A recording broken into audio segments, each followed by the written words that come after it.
Hello and welcome to Staff Picks, the podcast for movie nerds by movie nerds. As always, I'm Mario Lanza and I am your host on our journey through the movies out there that just need a little more love. And today's movie is one that I have been dying to do for a couple of years. In fact, I was going to do it last year for Horror Month, but the problem is it's not really a horror movie. It's one of the most unique movies I have ever seen. I'm not entirely sure how to classify it. We are talking, of course, about the 2017 movie One Cut of the Dead out of Japan, a Japanese zombie movie, kind of a horror comedy, I guess would be the best way to describe it. And again, this is one of those movies, the minute I saw it, I'm like, I gotta talk about that movie one day. Because this is one that maybe the most repeatable viewing movie I've ever seen, where you watch it and you instantly want to watch it again. It just is designed specifically that way. It's also a fun little puzzle box of a movie. It's kind of done backwards. It's not the movie you think it's going to be when it starts. So I'm really excited to talk about this one. And for my guest for this episode, let's see, she's been on the show before. I always have her on to talk about some horror movie. I know she did Ginger Snaps, but I forget the last one she did. She'll tell me. But she's a horror author, personal friend of mine. Her name is Fiona Carter, but she goes by Fiona T.J. Titchenell. I believe that's correct. So welcome back to Staff Picks, Fiona. Fiona J.R. Titchenell when it's a pen name. Oh, where did I get T.J. from? I don't know.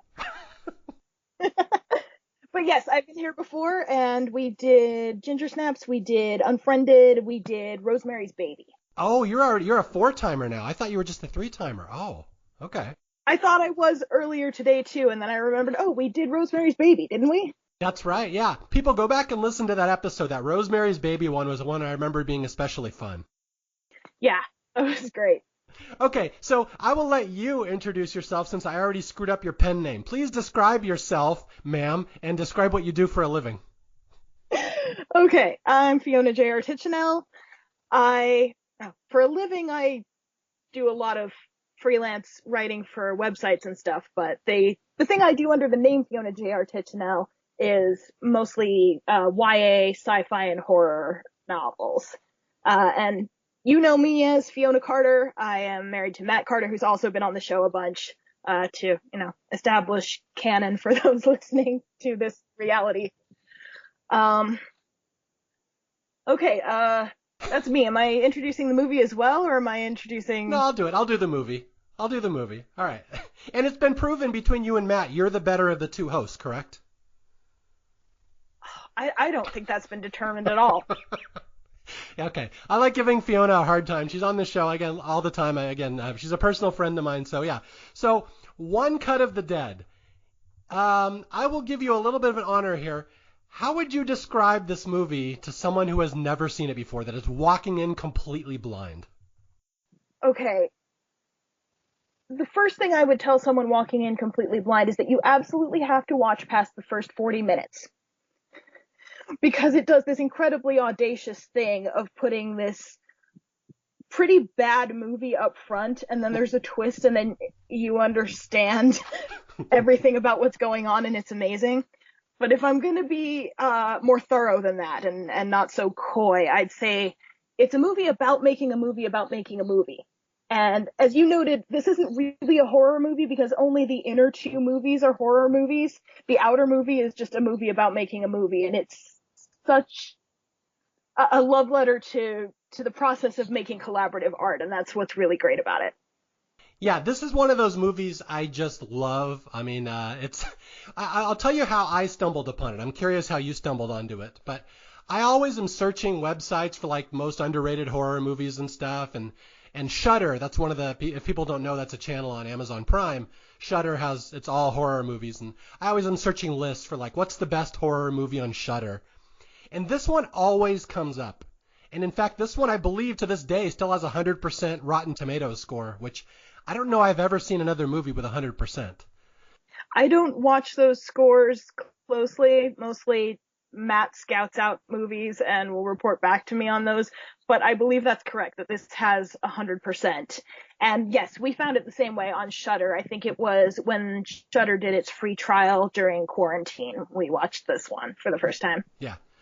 Yeah, it's a movie you kind of have to stumble onto, and that's one of the reasons I tend to have a rule on staff picks. A movie's got to be 10 years old before I cover it. This movie obviously is only 6 years old, but there are certain movies you make an exception for, and this little movie that was, did you see the budget? Is it like $25,000 budget movie? I would believe that. What I'd heard was that it was done as part of an acting class. I don't know if I think that's true, that they managed to make a financially successful, like wildly relative to its budget movie in just an acting class, where this teacher had a vision apparently, and it went amazingly.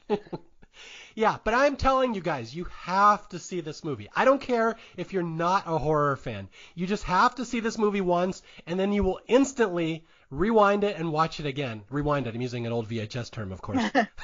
Well, they still call it a rewind button on everything digital. Okay, good. Yeah, so rewind it and watch it again. But yeah, I'm just telling you, there are certain movies I feel so strongly about on staff picks, and this one, oh my God, can you think of any movie that's anything even remotely like this one? I have heard that it's very similar to, oh crap, I forget the name. It's a movie that I haven't seen. I've never seen a movie that's anything like this. I want to say Ghost in a Box or something. But for me, no, I don't know any like this. Okay, yeah, I read it's based on a play called Ghost in a Box, but I think there is a movie called Noise is Off, or a stage play that I think this is also very similar to this. So I just know this one, and I know it is one of my favorite movies. It's not the first one I would think of when you ask me what is my favorite movie, but when I'm having an absolutely terrible day and need to cheer up, this is the absolute number one movie that I will go to above any others. This is the most reliable pick-me-up I know of movies. This is what I love about the Carters. Their pick-me-up movies are zombie movies. Our other pick-me-up movie is Silence of the Lambs, but this one's more reliable. Oh. Yeah, okay, so I'm going to give a disclaimer, and I don't always give this for movies. If you don't want spoilers, stop this episode right now. Just stop and go find One Cut of the Dead, which I believe it has a different title in Japan. Isn't it like Don't Stop Rolling or Don't Stop the Cameras or something? Yeah, Don't Stop the Camera, I think. Okay. But I'm just telling you, this movie pays off as well as any movie I have ever seen if you just stick with it. But there's a twist and there's a little asterisk, and I have to mention this, Fiona. I love this movie just about as much as you do, but I'm not entirely sure I would call it a great movie. And that's because it's the first 37 minutes are hard to get through. And I really think it's a chore for people to get through. So I don't know if necessarily I would say this is a great piece of art, like it's perfect, but I just love how much it pays off if you stick with it. Yeah, it really does. And again, I just find it dazzlingly bold that they decided to put those first 40 minutes first. As a writer, I would never do that. I would never lead with this and assume people are going to get to the end of it and understand what I'm doing. But they did it, and it's just great. All right, so now we've officially baffled the people who haven't watched this movie yet. So we're going to explain what we're talking about in a second. But the structure of this movie is just messed up. It's just wrong. That's all I can say about it. It leads off. In fact, have you read some of the professional critics that wrote about this movie when it first came out? No, I haven't. There's a couple of them that walked out. That would not surprise me if you don't wait to find out what's going on. Yeah, they waited about 20 minutes, and they're like, this is the worst shit I've ever seen. And they left. You have to wait longer than 20 minutes. Okay, so this is a very low-budget Japanese film. It's, as Fiona said, part of a film school project, starring a bunch of actors that weren't very well known. And I swear to God, the first 40 minutes, 37 to 40 minutes, are about the most amateurish pieces of crap you are ever going to see. I mean, I think that's fairly accurate in way of describing it, right? Oh, yeah. Yeah. So you have to get through the first 35 to 40 minutes, and then all of a sudden the movie's going to do a turn a switch on you. And you're going to be like, oh, now I see why it was so bad. And then the entire rest of the movie explains that to the point that I believe really only the second and third parts of the movie are that important, to be honest. Well, they're the real story, but so much of the joy comes from what they explain about the first third. Yeah, this is going to be a tough one. I'm just warning you guys right now. This is a very hard movie to try to explain to people. In fact, it's kind of a backwards movie. That's kind of how I was writing it in my notes today. Mm-hmm. Okay, are you ready to dive into this one, Fiona? I'm ready. Okay, so open this one up for us. How does our movie One Cut of the Dead open? What low-budget filmmaking nightmare are they going to foist onto the audience here? Oh my god, okay, so the first shot, we open up on this zombie lumbering toward this blood-soaked woman, and she has an axe, but she's begging him to wake up and refusing to believe she's in a zombie movie, basically. And eventually he gets there and he bites her and she says, I love you, and she lets him, and it's all very, very melodramatic. And then someone yells, cut. Yeah, and of course the film quality is terrible, the lighting is terrible, the sound is terrible. You're like, what home movie am I watching? What is this? Yeah, it's not prepossessing. And and then someone yells cut, but this isn't even close to the actual explanation yet. Yeah, so someone yells cut, the zombie has eaten the girl. I am not well versed in the names of the Japanese actors or characters in this movie. I will do my best, and I will explain to people there's two versions of this movie, the one that's been dubbed into English and the one that's in Japanese with English subtitles. So depending on which version you watch, you may get different names. Yeah, I watched the subtitle version, and I made myself a little cheat sheet here of names because they go by really fast if you don't speak the language, and so I apologize profusely if I mispronounce anything. But I think I at least have all of the parts matched to the right names here. Okay, so I'll lean on you a little bit here. Who are our three characters here at the start? There's the boy, the girl, and the director. What are their names? Okay, the director, I've just called him director in most of my notes, but his name is Takayuki Higurashi. All right. And then there is the girl, Chinatsu, and the boy, Ko. And then we're about to meet the makeup artist whose name is Now. Okay. Remember, there will be a quiz on all of this for all my listeners at the end. And all of these are going to change halfway through, and you have to learn them again, just so you know. People wonder if I'm joking right now. Yeah, you're not joking. She's not joking. This is 3 movies in one. Get ready for it.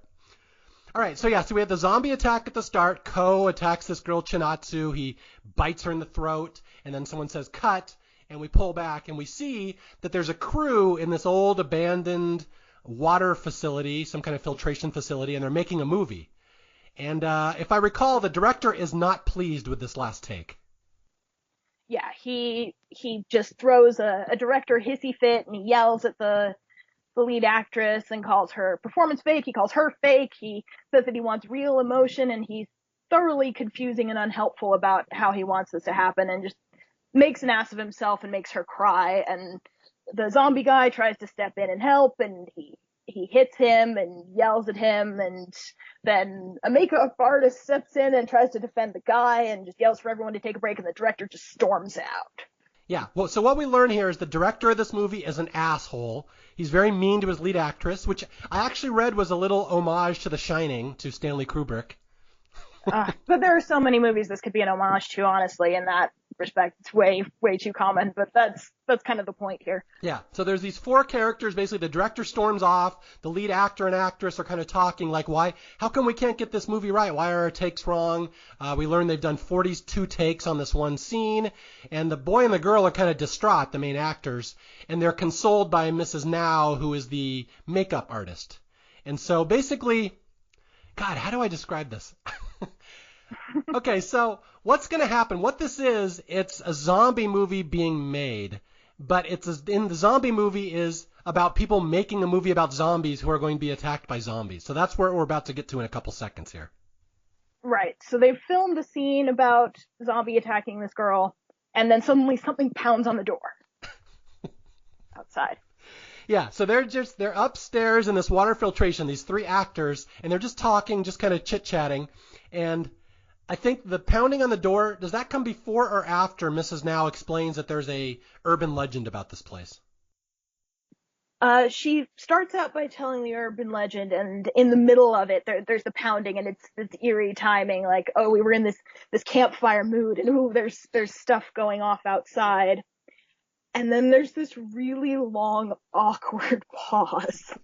Okay, we have to talk about this a little bit. So the thing with this movie, and I'm not going to spoil it, I will do my best not to spoil it, is that we're watching this movie. It's the most low-budget movie ever. There's all these awkward pauses where the actors don't know what they're doing, and it's just so amateurish. And this is the first one. These three actors are kind of sitting in a building, and there's a pounding on the door, and they look over at the door, and they just hold the look. And if you don't know what's going on, you're like, what the hell is this movie? I was at this point I really had if it had not come so highly recommended, I probably would have stopped. Yeah.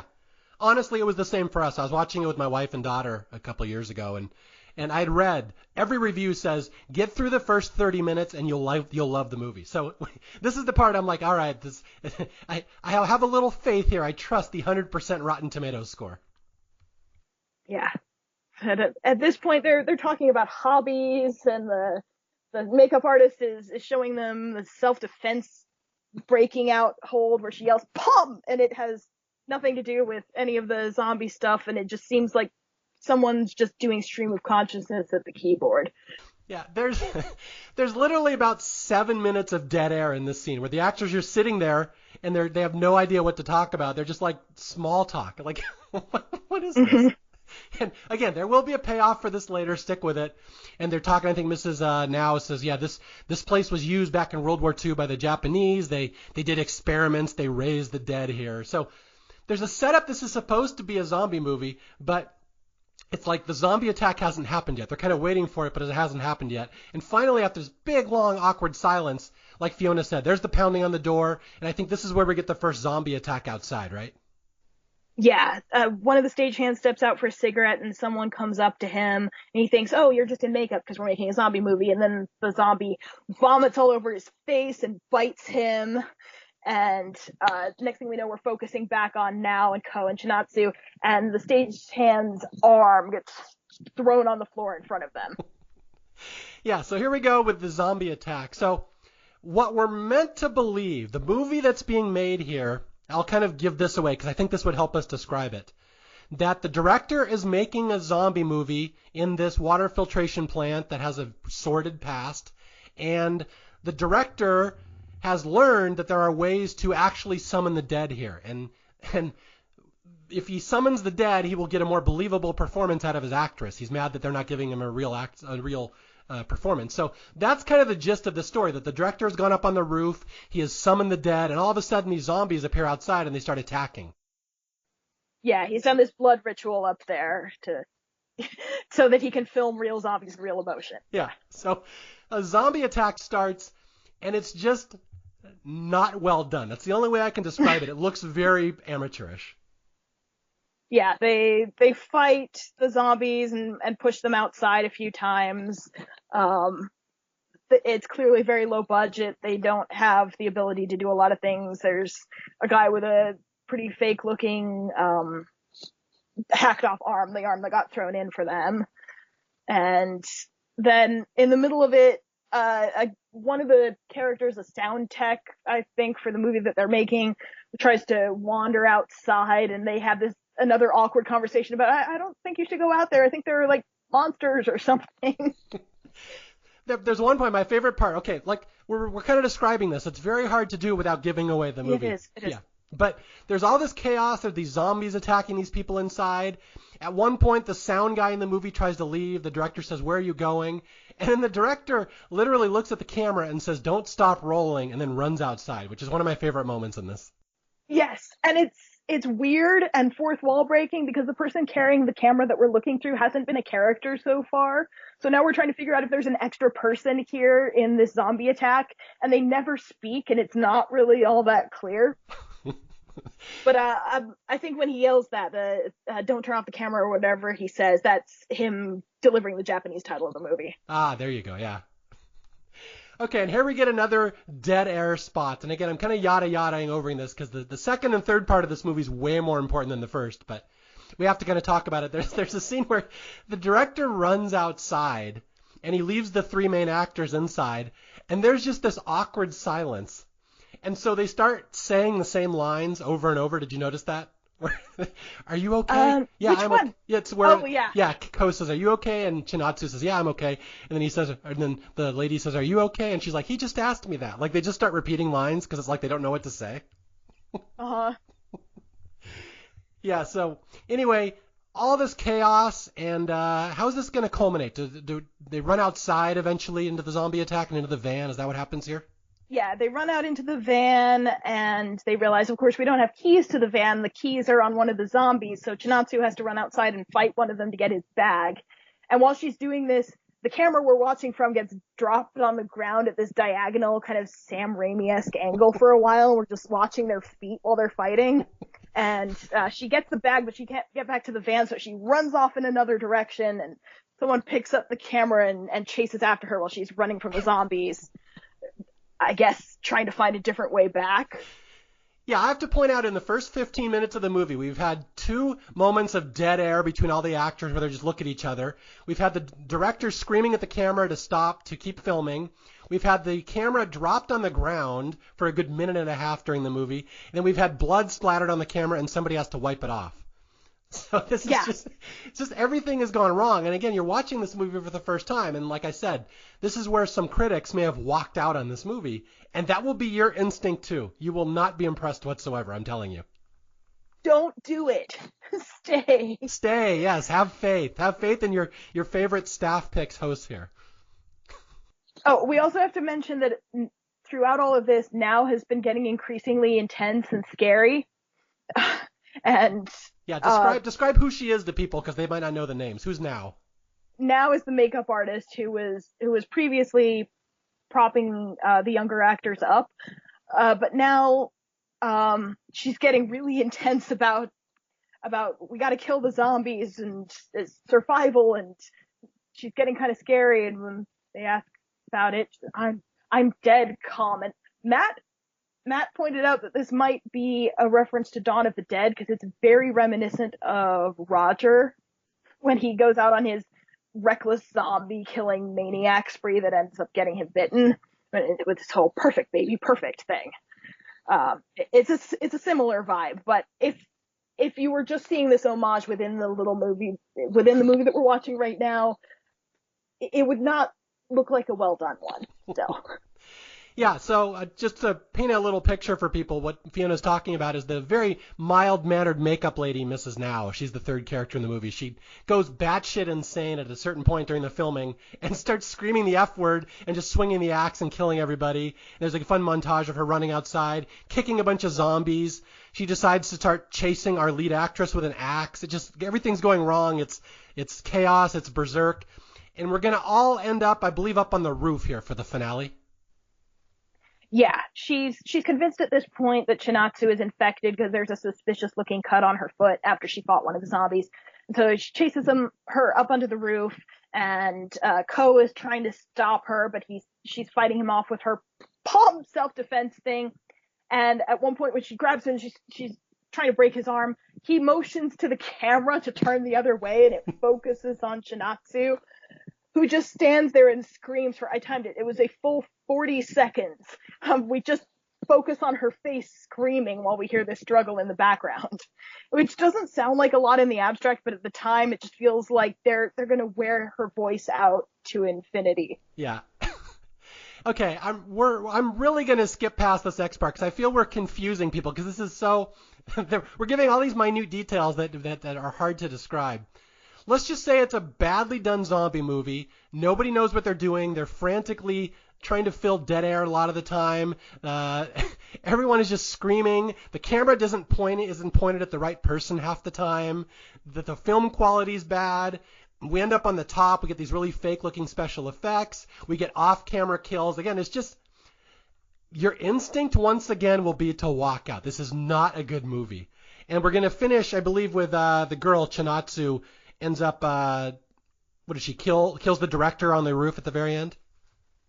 Yeah, first she kills her boyfriend Ko. He turns into a zombie, and we get a repeat of the opening scene where she's supposed to say I love you and let him kill her, but instead she says I love you and she chops his head off. And the director gets really pissed at this and yells at her for going off script, and is somehow surprised when she then starts chasing him with the axe, and she hunts him down and she chops him to pieces, and she's screaming and crying, and it's very Sally Hardesty and over the top. And then she just sort of wanders off haunted and finds the site of the blood ritual that he did, where there's big bloody pentagram on the ground, and just stares up the camera, which very slowly, jerkily rises up into the air to get a clear shot of the whole thing. And then the credits roll. And this is at the 1/3 point of the movie. Yeah, exactly. We are 1/3 of the way. This is only a 90-minute movie. We are 1/3 of the way into the movie. The first 37 minutes, I have timed this, and it's been well documented. The first 37 minutes of this movie are the most ridiculous home movie looking amateurish zombie movie you have ever seen. And again, your inclination is to say this is dumb. My inclination at the time was to say, why is this a comedy? Everybody says this is a horror comedy. How is this a comedy? And then you start wondering, oh, is it getting really good reviews for being like a so bad it's good type comedy like The Room? But no, that's not what it is at all. Oh, we should also probably mention that everything that's happened up to this point has been one long take. Yes. Very important to the movie. Yeah. Hence the name, the one cut of the dead. And it's just been one camera, one take this whole time, and then the credits roll, and then suddenly we get our first cut, and this title card says 1 month ago. Yes. Okay. Here we go. We have gotten through the hard part of the movie. That was the hard part. Now this becomes a real movie. Now it's literally like a 48-minute movie. That's going to describe what we just saw. Here's the puzzle box nature of this movie.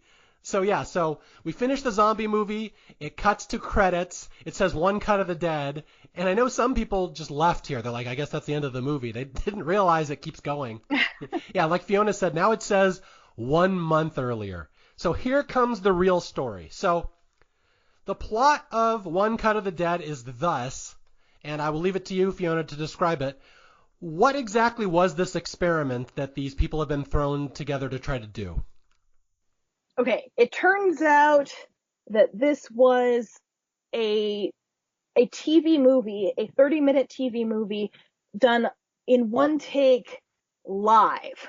And we start out the real movie after we've been subjected to that movie that they made. We're picking up with the director who played the director, the crazy director in the movie we just saw. And we find him, he's just this completely mellow, normal guy who's, directing karaoke movies and little things like that, who gets approached by these producers about this project. Okay, so I want to mention a couple things at this point in the movie. Again, just forget everything that's happened up to this point. This is the start of the movie. What I'm very impressed with in this movie, Fiona, there's about 48 minutes of movie left. There's going to be about 12 story arcs, and they will all pay off by the end of 48 minutes. Yes, from this point on, not a single second of anything is wasted. It all has purpose, and it's great. Yeah, it's unbelievable how quick this movie moves and how well they pay off all the stories. There's not a loose end to be found, and it's like the storyline has setup, payoff, setup, payoff, setup, payoff. I mean, it's unbelievable how well they do it. Mm-hmm. Okay, so to describe this for people, Mr. Higurashi, he's the director. He will be the guy directing this movie. He is known for, I think his quote is... fast, cheap, but average. Yeah, fast, cheap, but average.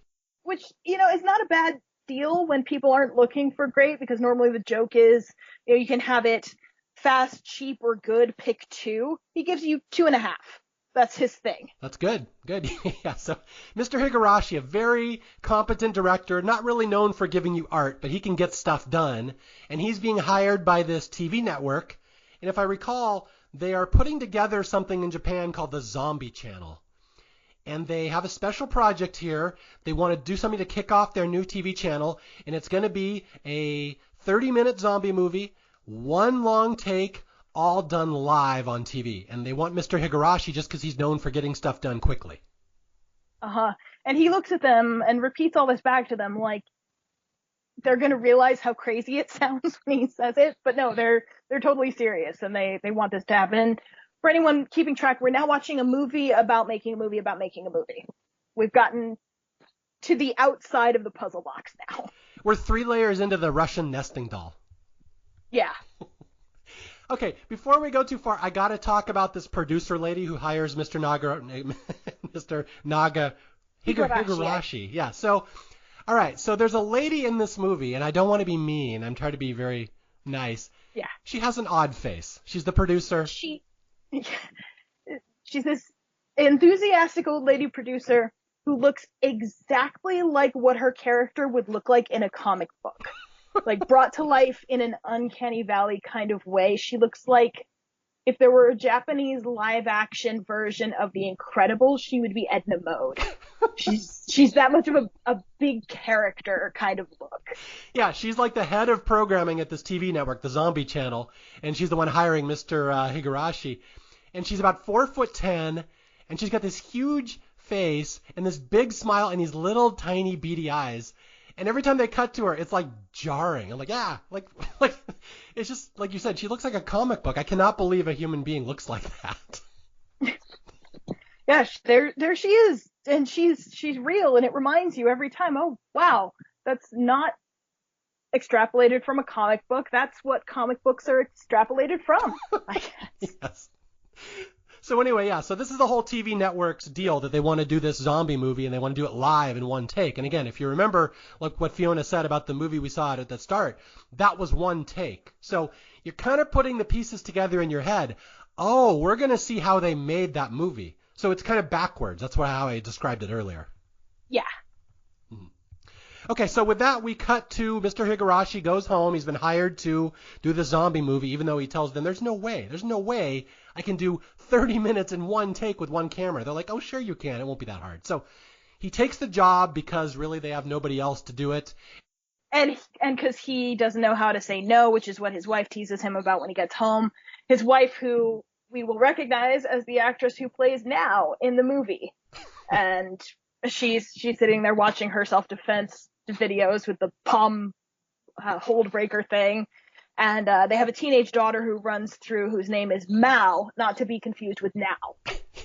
The wife's name, I'm going to go back and check. The wife's real name is Harumi. Which I will never use in this podcast. She's Mao, or she's Now to me.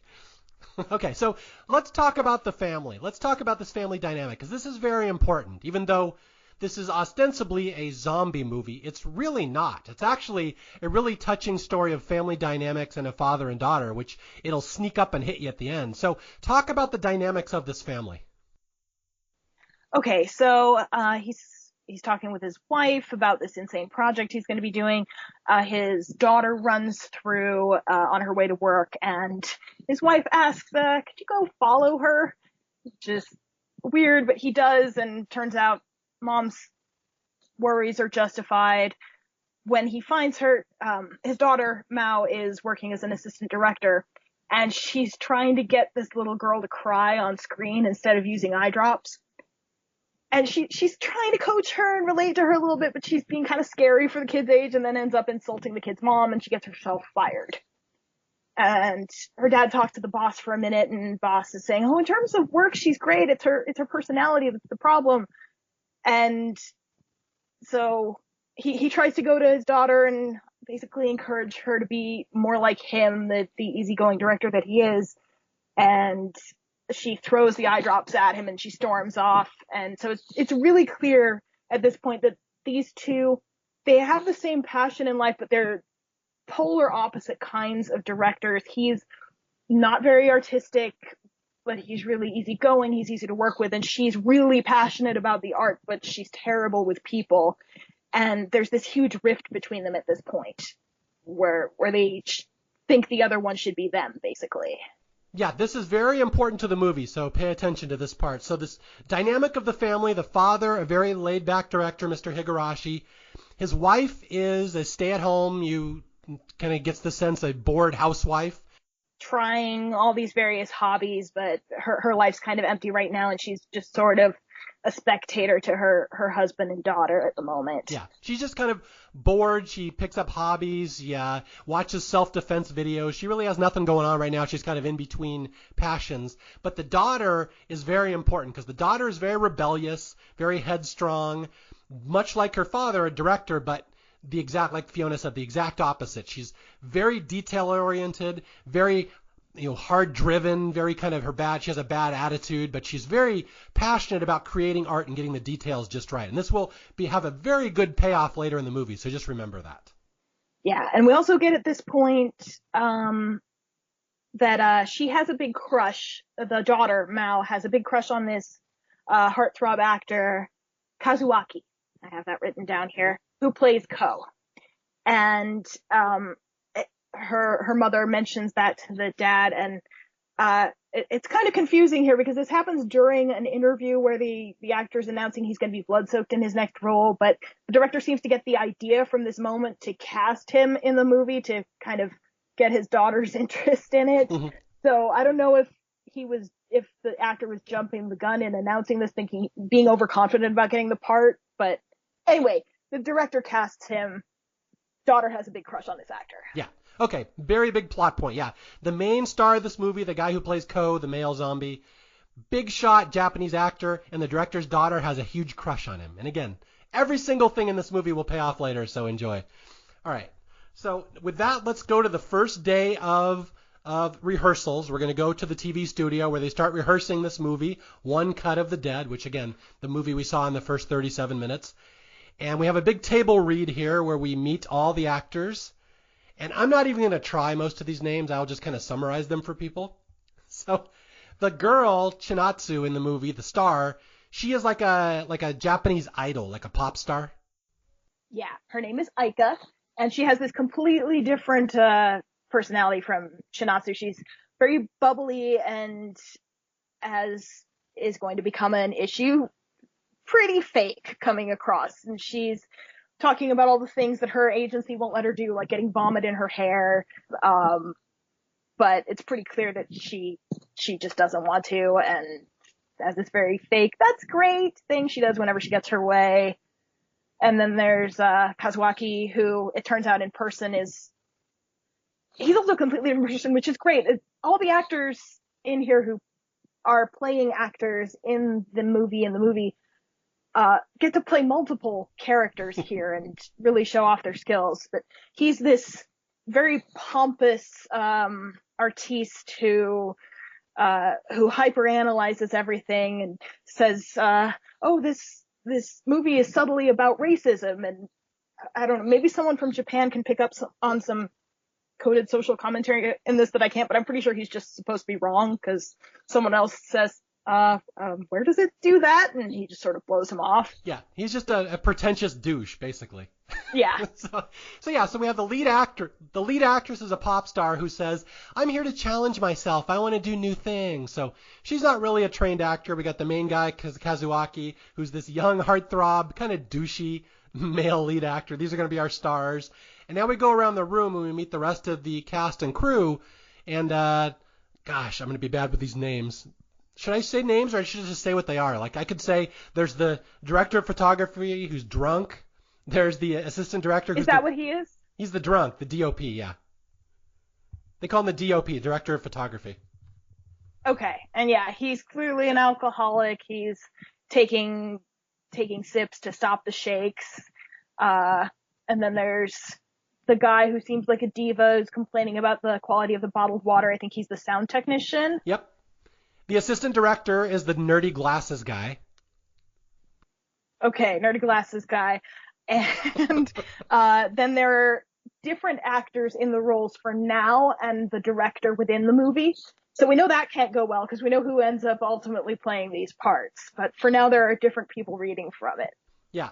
Okay, so without bogging down too much in the details, we have this entire intrepid crew who's going to produce this movie. And we start going through rehearsals, and like the first table read is awful. It's all awkward. The main actress, one of the main actresses, has a baby. It's screaming through the whole rehearsal. So right off the bat, the director's getting a little frustrated. He's like, this doesn't sound very good. This crew doesn't look very strong so far. Yeah, and I think it's probably shaping up to be close to his average that he's used to. Maybe not, because this is a really chaotic situation, but I think he's especially disappointed because there's this moment when his daughter throws the eye drops at him earlier, and he looks at it, and it's like he's looking at this bottle of all the artistic compromise he's made throughout his life, Mm-hmm. how far he's come from when he was probably more like her and more idealistic about the art itself. And I think he already has kind of high hopes for this to be something more than what he's used to, and it's not working out so far. So right off the bat, this One Cut of the Dead movie is not going well. The rehearsals don't go well. The actors don't mesh or jibe very well. Everyone's got demands. His crew, he's got a drunk. He's got a guy who's prone to diarrhea. Like it's not going well. Although, yet again, the second part of the movie, I always forget, is very short. It's only about 20 minutes long at most. And so we get a little montage, right, of them just practicing. And so slowly by slowly, we see them start to make shape how this movie's going to go. We see them blocking shots out. We see how they're going to do stuff. So it does start to get a little better. Although I want to mention one scene here, the camera operator and his assistant, the young girl. They're probably very important here to talk about. Yes, the cameraman who's going to be doing this has a bad back, and his assistant / apprentice understudy, I'm not sure what her title would be, is really, really hoping to get to do something in this movie, and she has these cheesy ideas about zooming vigorously, and he's just not having any of it. But we're already getting foreshadowed of things are probably not going to go very well for him. Also, we have to mention the alcoholic. We should do this at the end because it involves a smash cut to a different section. Are we ready for this? Well, I want to talk about a little more setup before we get to the final stuff at the end here. So, yeah, there's the director of photography who's a drunk who's gonna. It's not gonna go well relying on him. Just get ready for that. But there's a very important scene here, kind of in the middle part of the movie, where we're back at home, back at the director's house, and this is the scene between the mother and the daughter. And I know you want to talk about this one because this is where we learn about the mother's backstory, why she is a stay-at-home mom now. Right. Okay. So the daughter's kind of worried about her mom always being bored, and she's asking, what are you doing lately? And she's gone through a whole bunch of hobbies, apparently, lots of different kinds of dancing, and she's now doing the self-defense thing. And daughter saying, well, what about acting? Which apparently her mother has done in the past. She says, no, I devote myself too much to that. And Mao says that, that's not bad. Lots of actors do that. And, Harumi, her mom, kind of to close the subject and distract from this, she just, says, oh, hey, Kazuaki's in your dad's new movie. And that successfully diverts her, but sets up, what Harumi's backstory is and what she's going through right now. Yes, so Harumi, the director's wife, former actress, probably a pretty good actress, but we learn it was taking over her life. What happens when she starts acting is she gets so into the role that it kind of takes over her life and she's not fun to be around. So that's why she's retired from acting. So just file that away because that will have a wonderful payoff later in the movie. Yeah.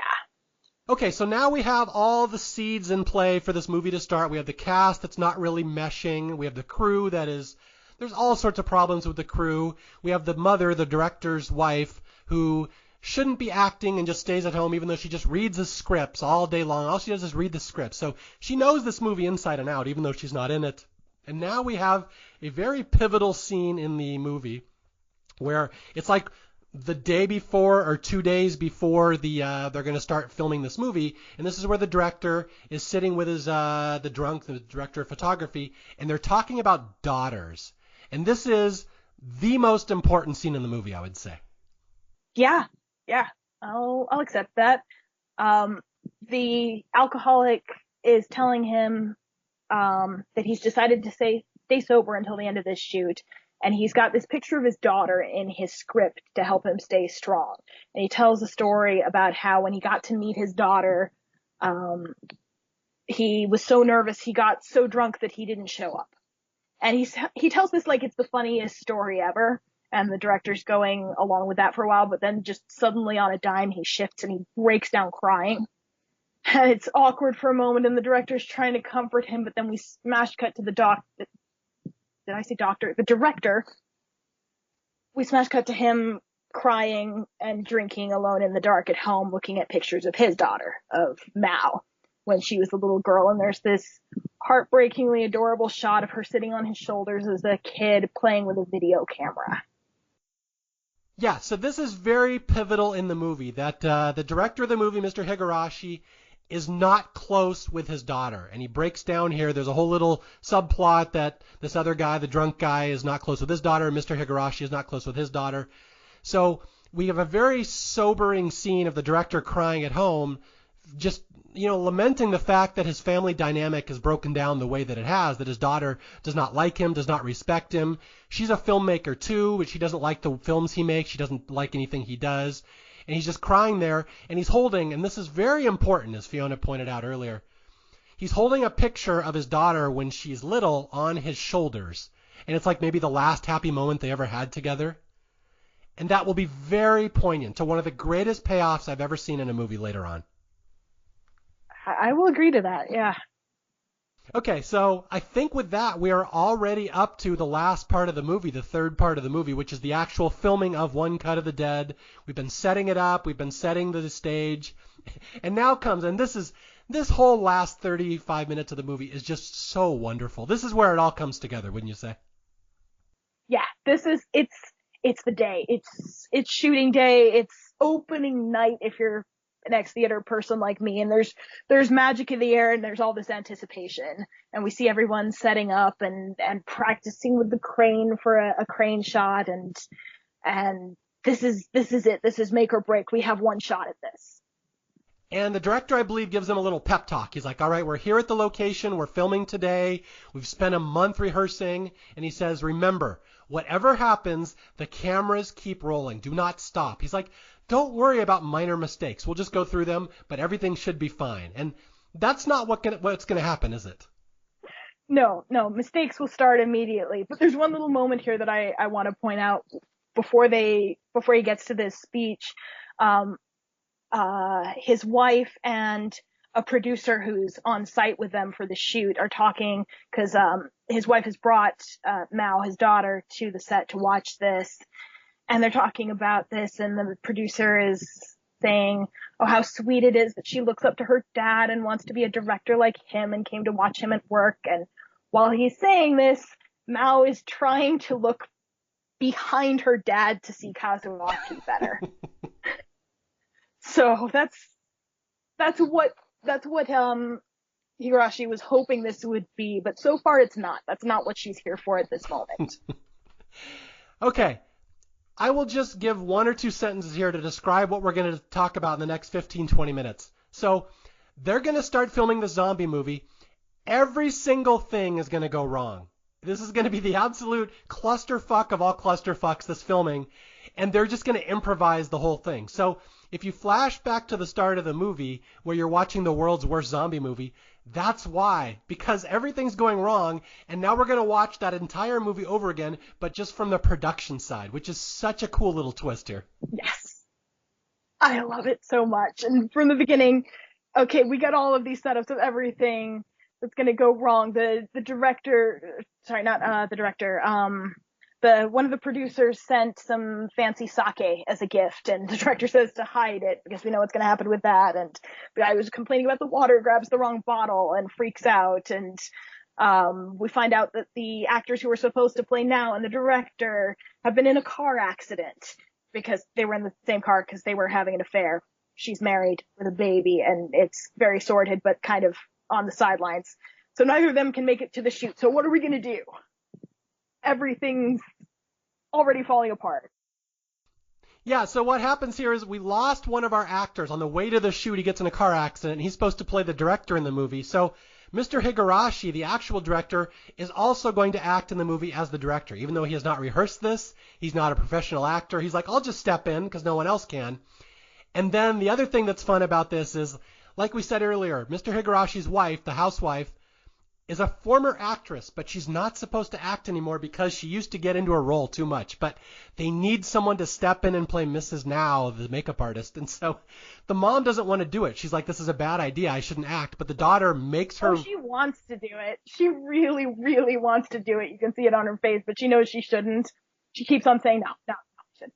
Yes, her daughter volunteers her for it, and then she's in. Yeah, so the mom is now in. So Mr. Higurashi is now in the production, and his wife is in the production as Mrs. Now, who is arguably the biggest character.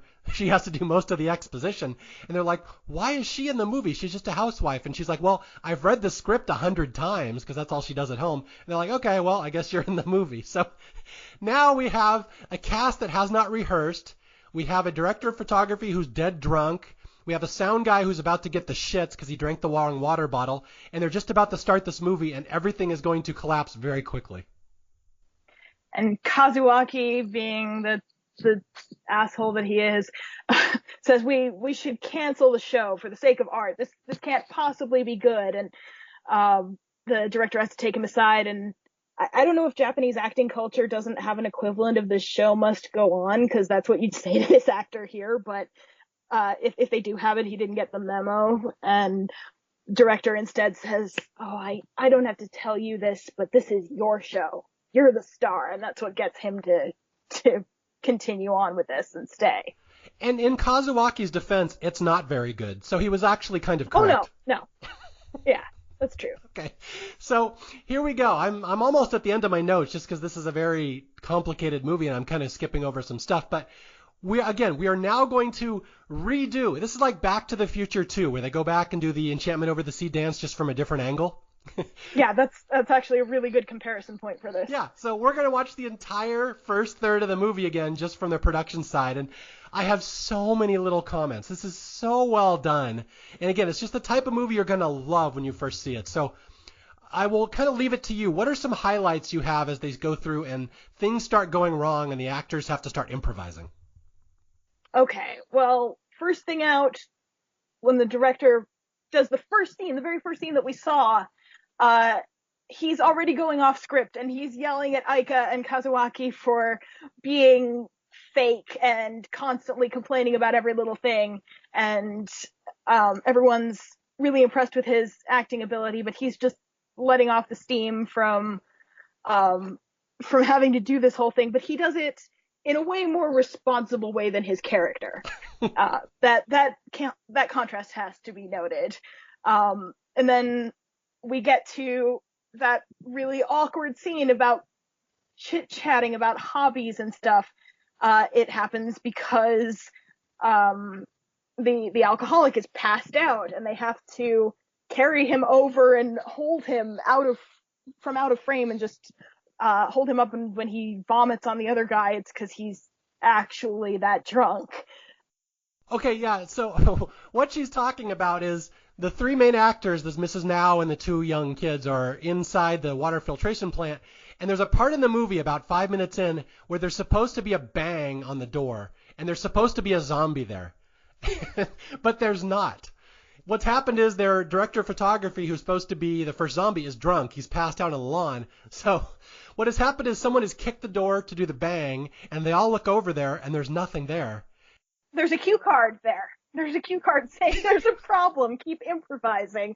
And of course, Kazuaki's terrible at improvising because he's that guy who's always stuck in his head, which is what I was when I was an actor. So I empathize with this part, but he just does this awful, do you have any hobbies?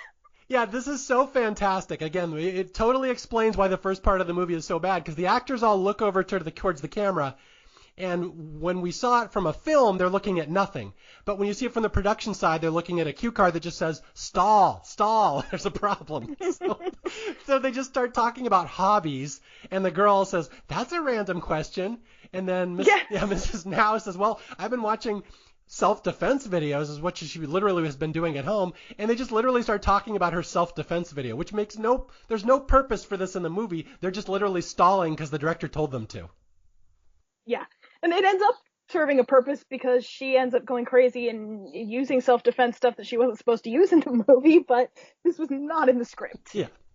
So everything's going to start to go wrong here. We have people having diarrhea. We have a drunk guy. We have props that are not in place where they should be. We have 3 actors who are not very good, who are trying their best to improvise and adjust to this.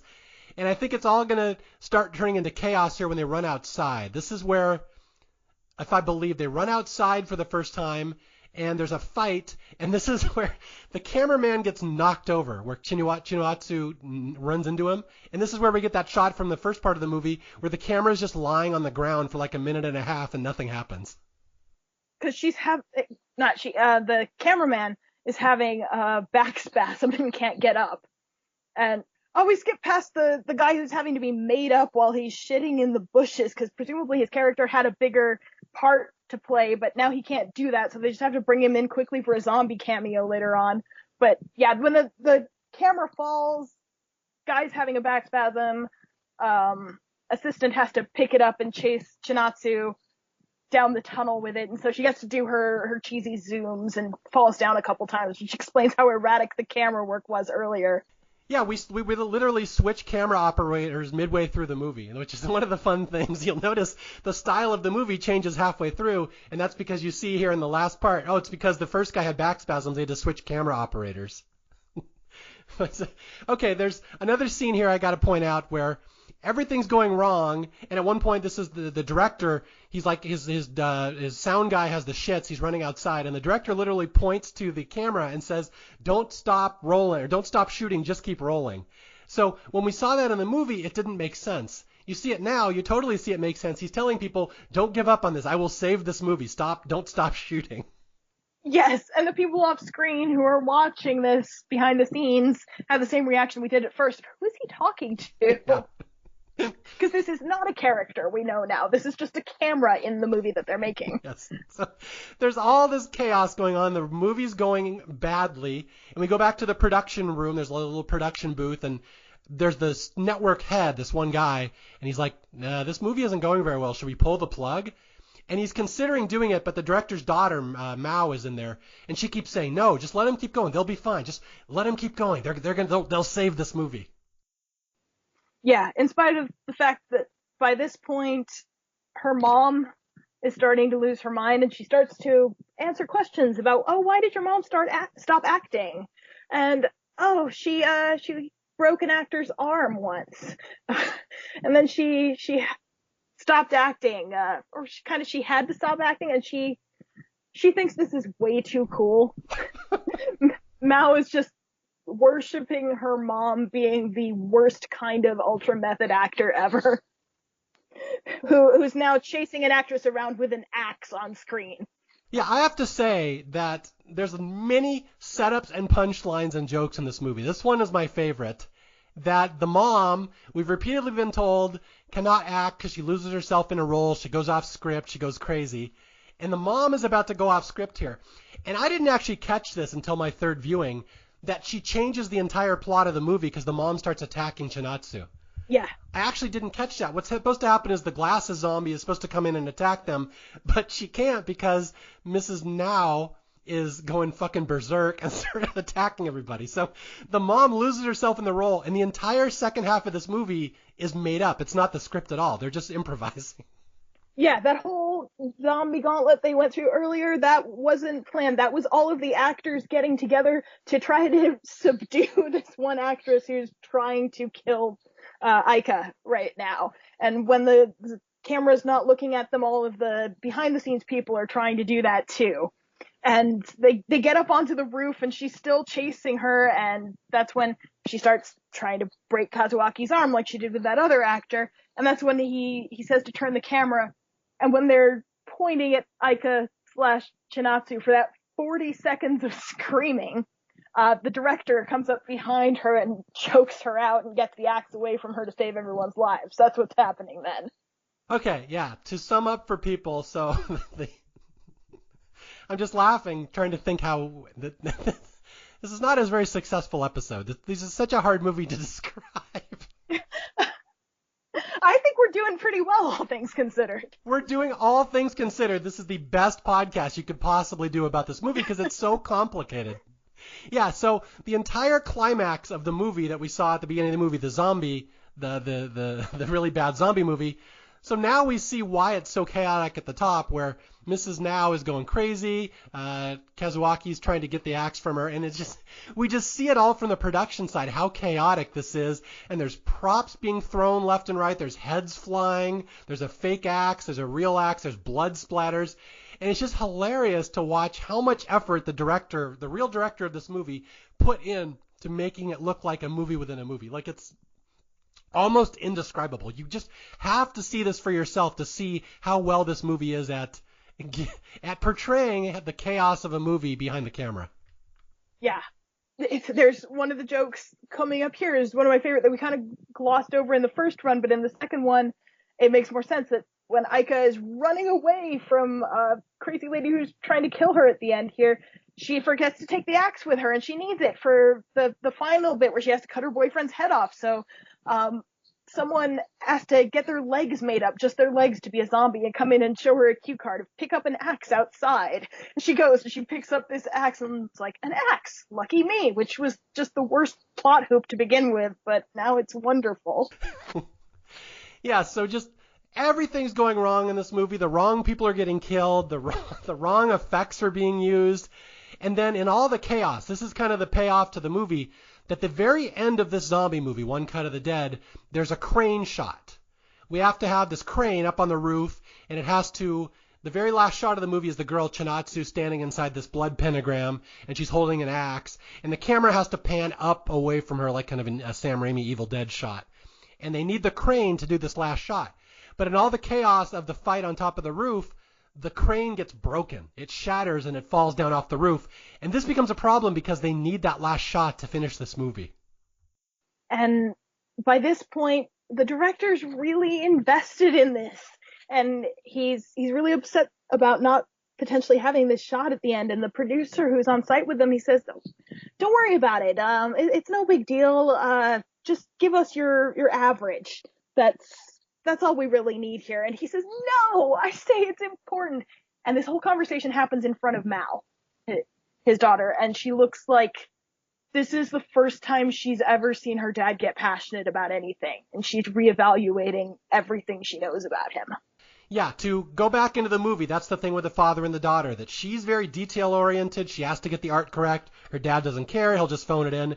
But she sees her dad yelling, we need that crane shot. I will not finish this movie without that crane shot. And the daughter, like you said, gets very passionate about, she sees a fight in her dad, that her dad is like her. And so the daughter gets an idea. And what is the idea the daughter gets to replace the infamous crane shot at the end? We're going to make a human pyramid. So in this really, really long scene, we didn't even mention earlier, there's so many awkwardly long scenes in the original one. There's one where when they're redoing the opening scene with the zombie lumbering at Chinatsu, it goes on over and over again. He sort of pauses, and then he lumbers toward her and pauses and lumbers again before she finally cuts his head off. That's while they're trying to get this human pyramid built. They're stalling to try to get this ready to be able to lift the camera with it. And the whole cast and crew is getting into this. Even Kazuaki volunteers to be part of this. Yeah, this is adorable. The last 10 minutes of this movie are so achingly adorable. Like, it's almost, I'd love to say this about a zombie movie. It's practically a Disney movie. It's so cute here at the end. Where everybody on this troubled production is trying to get this one last crane shot so they can finish the movie off, and they're doing a little human pyramid, and you get the drunk and the guy who has the shits, and everyone's working together, and even our douchey main actor Ko, he runs up there and helps out, so they're all going up to the top to build this human pyramid so they can do this last crane shot. And finally on top we have the director and his daughter sitting on his shoulders with the camera just like in the picture, which she then reveals that she found taped in his script, just like the alcoholic had with his daughter's picture, and that's how she got the idea to do this. And that's why we have this really jerky, but in retrospect, really triumphant shot of raising the camera over their heads. Yeah, this is absolutely adorable. The last shot of the director on top of the human pyramid, his daughter on his shoulders, recreating their famous childhood photo, like the one time in their life they finally connected again. And this is just a wonderful end of the movie that they hold that shot, and they have to hold it for like 15 seconds. You see everybody on the crew kind of huddled together trying to get that last shot of Chinatsu with the axe. And oh my God, and it's so sweet. It's such a cool little ending for such an intricate little movie. Yeah, it's such a high. It's great. And then we finally get that cut again at the end, and the older lady director tells them, "Oh, I was worried, but it all went well without any trouble. Thanks." Yes, that was easy. Definitely this joke about producers being out of touch, but it's also really sweet because it's about how when you make artwork, it looks effortless from the outside. Yeah. So that is, in our best effort, we just described one cut of the dead to you. I will say we left out about 80% of the movie, just because I'm trying to keep it succinct and not confuse you too much with details. But I will say, okay, to sum this up, it's 3 movies. The first part is terrible. The second part explains why the first part is going to be terrible. And then the third part, you get to see why the first part was terrible in real time. Yes, but in the third part, instead of understanding why it's terrible, I mean, that's part of it, but you're also celebrating that they pulled it off at all. It's so cool that they actually managed to get all the way to the end. And there's technically one more extra little movie here. Over the ending credits, the final ending credits, there have been a bunch of credits. We get to see through the eyes of a camera crew filming the movie that is about filming a movie about filming a movie. Yeah, at the end, we add an extra 2 layers to the puzzle box with sort of a making of this movie that you just saw. Okay, so I was reading some trivia about this movie. Now, okay, did you read a lot of trivia on the making of this or the behind the scenes? I didn't really know. Okay, I read that they actually did do the first movie in one take. It took them a bunch of tries. I forget how many tries, 37 tries. Oh, right. I think, was it 37? I think I did read this. I thought it was only 6. I don't remember specifically. There was a lot, but they got it right on the second one, and then they just kept doing it. But they actually had it done on the second take. Wow. And then, let's see. Yeah, so the logistics behind planning this movie, I can't even fathom how difficult it must have been, because you have to know who you're playing, when, what part of the movie you're in, which version of which character you're playing. It's like this one just blows my mind, the thought process behind how they made this movie. Yeah. Yeah, and it is so tight. You would not believe that from watching the first third, but in retrospect, it is. It is so brilliantly constructed. Everything's doing what it's supposed to be doing. Yeah, and like we said, all the plot lines pay off at the end. All the actors are really good, and I was quite surprised when I read that most of the actors in this were novices or amateurs, or the Mrs. Now had come out of retirement. She used to be an actress, and she really did stop for many years, and she kind of came back. And she is amazing in this movie. It's just so uplifting because it's a really kind movie.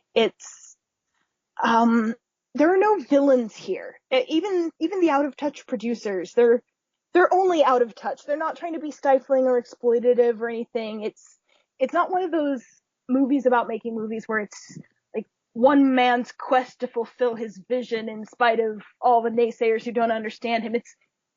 It's about finding and honoring artistic integrity, but balancing that with compassion and connection and collaboration with other people. And it is so compassionate to its characters. I mean, maybe a little too much sometimes, but in a charming way.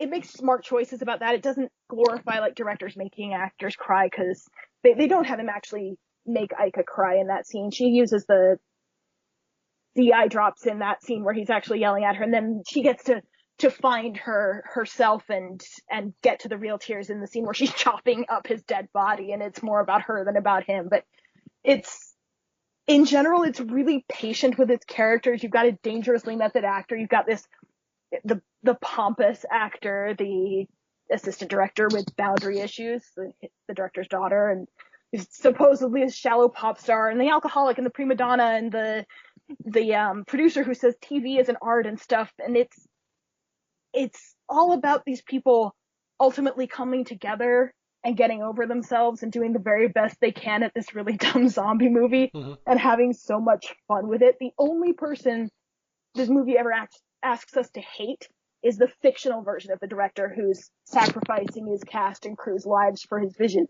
But there's nothing like that in the actual version of what's happening. And it's really beautiful and happy, and I love it.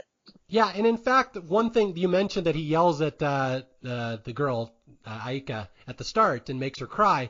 But then if you remember, when they're showing the filming of the movie at the third part of the movie, Aika even says, "Go very hard on me, you're too nice." And so when he does that... That's true, she does say that. Yeah, she tells him to do that. But yeah, even in that moment, they still have her use the eye drops, and I think that was a really conscious choice to not have him actually make her cry and like frame that as him being the best director ever because he traumatized an actress. They don't go to that place with it. Instead, she looks a little shaken in that moment, like that brought her more into the headspace of this actor than the character than she thought she would be. But they make it a moment that is more hers when she really brings the actual tears and no longer needs the bottle. Yeah, and I think that's a really good point when you said that there's no villain in this movie, really. And that's very hard to do. I mean, you're a storyteller. You write books a lot more than I do. It's hard to write a story that's gripping without an antagonist.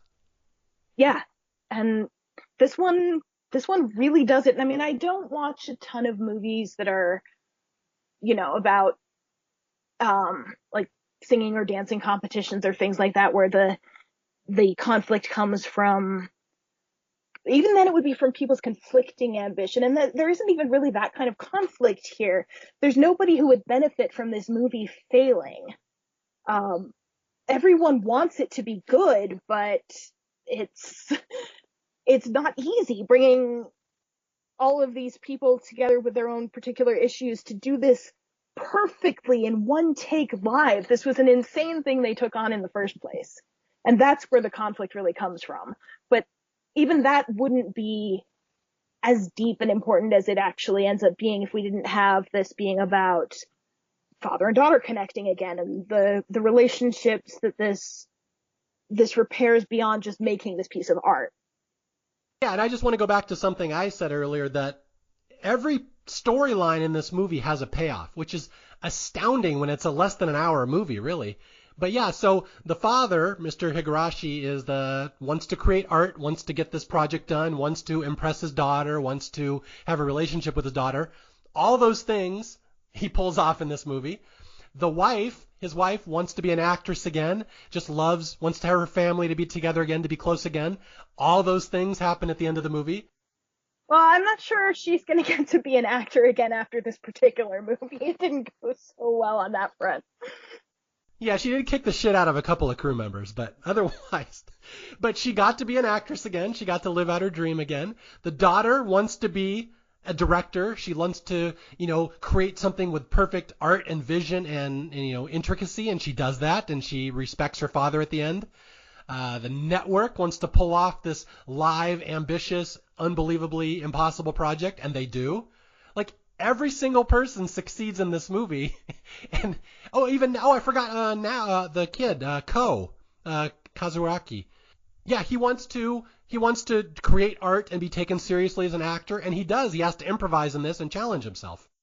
He does, and in the end, he's lying in the pile of people from the human pyramid, and he is smiling, and he is in the moment and happy for the first time we've seen him in the whole movie. Yeah, and then Aika. I forgot Aika. She goes into this movie. She's a pop star. She wants to be an actress. She's like, I want to challenge myself. I want to be taken seriously. And at the end of the movie, she's dripping in blood. She's fantastic. She's the best one in it. And she goes to places she never thought she could and really, really gets into it. I feel really bad for not focusing more on her in this talk, honestly, because that actress is amazing at all the different layers of this character that she plays. Yeah, I was going to say I couldn't decide who's the better actor in this movie, either Mrs. Now or her, because those two are both unbelievable, and they both play like 4 different variants of the same character, and you buy every one of them. Again, it's one of these movies that's really hard to describe. I defy anyone to watch this movie and then try to describe it to someone. Fiona and I, we may have struggled a little. We did our best, and there's never going to be a coherent podcast on this movie just because it's impossible. The structure does not allow for it. But at the end of the day, like Fiona said, it's a happy, feel-good, pick-me-up movie, which is unbelievable to say about a zombie movie, but it really is. And she said, you when you want to be cheered up in life, you watch One Cut of the Dead, and it always brings a smile to your face. Yeah, every time it works for me. And there's that really perky music that they have every time something goes right in the main story after the beginning. And I just associate that with happiness now. Yeah, I don't know how a zombie movie could be described as cute, but somehow this one does it. Oh god, yeah. I mean, technically, again, the main movie is not a zombie movie. It's a movie about making a zombie movie about a zombie movie. But yeah, cute is definitely not the only word for it. That diminishes the number of things it does well, but it's absolutely a word for it. Yeah, it's cute is one word. It's brilliant. It's really intricate and well done. It's well planned. In fact, when you read a lot of the reviews, the professional reviewers are always amazed at the way the director of this movie reverse engineers some of his best gags. So it's funny just to see. You see the gag first, and then you see how they did it later, and it's still funny when you see it reverse engineered. And they're like, I don't know how he did that. Yes, the bit with Aika / Chinatsu chopping up the director. We get to see it from a different angle in the second time around, and we see the stagehand who's sitting there with a piece of tubing and a bucket full of blood, blowing spurts of blood onto her face each time she supposedly wrenches the axe out of his head. That's another thing I really love about this movie is it's not just about the director or even just the director and the actors. It has a bunch of moments of showing the people behind the scenes that you wouldn't normally think about saving the day as well. And how many people put so much work into making this thing we see on the screen. Yeah, there are so many scenes in this movie of makeup people applying makeup to actors who are shitting or puking or running or passed out and just throwing the actor up and flinging him into a door so it gives a zombie effect. It's so impressive. It's like a choreography, this whole last part of this movie. But anyway, that's One Cut of the Dead, the only kawaii-style zombie movie, which, if you're Japanese, that means cute. It's a very adorable movie, but it's more than that, and I really hope you guys go and check it out. Again, not even for horror fans. This isn't even a horror movie. It won't gross you out. It won't horrify you or anything. It's just fun and lighthearted, and you'll admire it. And like I said at the start, you will instantly want to watch it again because the second time is where you pick up most of the best jokes. Yeah. You will instantly want to watch it again once you get to the end. Just not in that first 40 minutes, maybe. But again, it's really cheesy kind of gore. So even if you're squeamish, it doesn't look real enough that it would probably have an issue. I also love the fact, just a fun little trivia fact, that the opening credits to this movie are like 50 minutes into the movie. Yes. Yeah, after we get the end credits for the fake movie, we get opening credits for the real movie. And you don't even have to do that with a movie, really. They do it like opening credits to a sitcom, but at a 1/3 point in this movie that's a one-off. It's an interesting choice, and I love it. It's charming. So once again, it's a movie I've never seen anything even remotely like this. It's one I cannot imagine anybody disliking, even people who don't watch R-rated movies. This is barely an R-rated movie. It's, again, high recommendations for just about anybody, and I think that's all I really have left to say about it. Agreed. Yeah. Watch it and watch past the first 40 minutes. Yes. When the movie looks like it's ending, it's not really ending. Don't leave. Don't turn it off. Yeah. Don't leave. Okay, well, we did it, Fiona. That was we did it! We did it. I told Fiona before this podcast that this is either going to be a 1-hour podcast or a 3-hour podcast. There's nothing in the middle. And we got it in good time. We did. Although now we have to start over and we have to show it from a different angle, just like the movie. So now we're going to redo the whole podcast and we'll show video of the two of us talking in our studios. So then you'll be watching a video about watching a podcast about a movie, about making a movie, about making a movie, possibly about making a movie. That's true. And hopefully no one has diarrhea. Always a plus. All right. Before we head off, anything you want to plug, Fiona? Any projects you're working on if people want to know where they can find you? I don't really have anything new right now, but if you want to check out another podcast with me on it, I did The Shadow Storytellers with Matt Carter for a couple of seasons, and we did a bunch of sort of Tales from the Crypt-like short stories on that, so that's fun. Excellent. Yeah, I heard those are really good. So people check those out. Those are like ghost stories, right? Ghost stories, other kind of spooky, self-contained, scary short stories. Yeah. Once again, I want to thank everybody for listening. This is Mario Lanza. This is Staff Picks. If you need to reach me, you can reach me at staffpicspodcast@gmail.com or on Twitter @Mario J. Lanza. And until next time, I'll be out there searching for more movies that deserve more love, and I'll try to find somebody interesting to come on and talk about them. I'll talk to you guys later. Bye.